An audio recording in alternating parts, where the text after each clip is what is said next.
विघ्ने हरो गजराज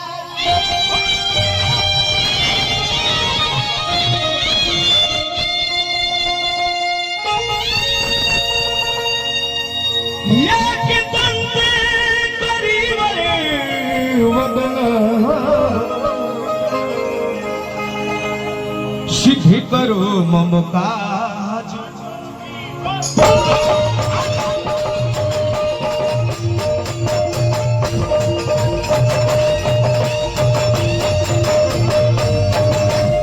जन्मतुआ कचा होता काहे से कि लोहरी हदी पकावा तुहार जग जननी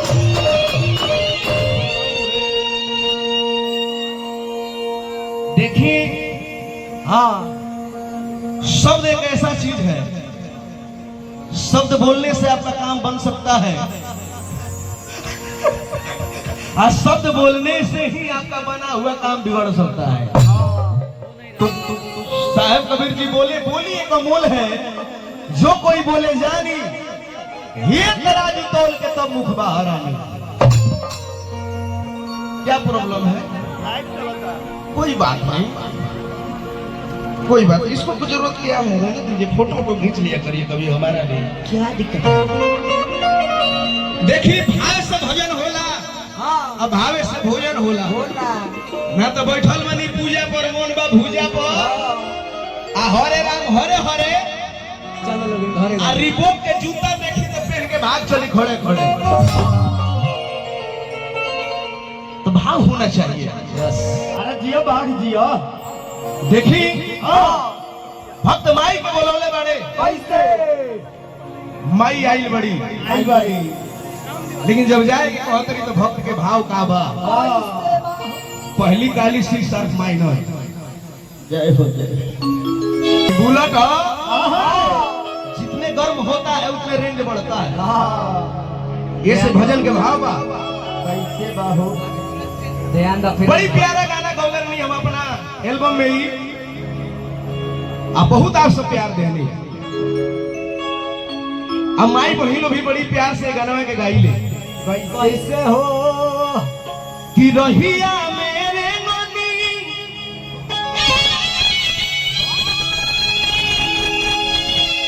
के काट बिछवाई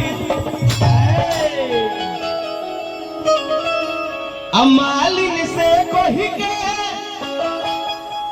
तुहार रोफ रोकाई आईलू। बबलू जी कभी बाल कटवा ली हम करो ना भारा बा भारा कि भाला आईलू ये माई हर जहाए ना माई कितना लोग दुगो हाथ पर बड़े तनी हाथ उठाए तो जेकरा के दुगो देले में नुहे उठाई और जेकरा के एगो देले में नु छाती में मुका मारे जेकरा ना होई खड़ा हो जाई उ दोनों लाख उठा ले। रेडी 1 2 1 2 3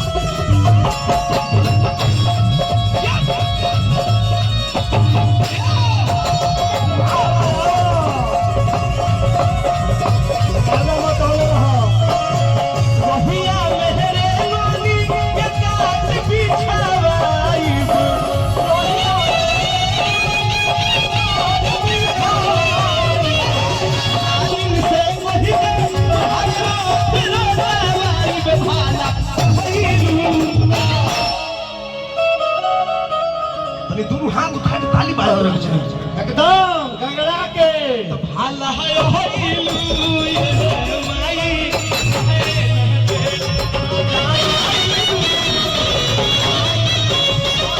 भाला होइलू माई जाए ना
हो गया।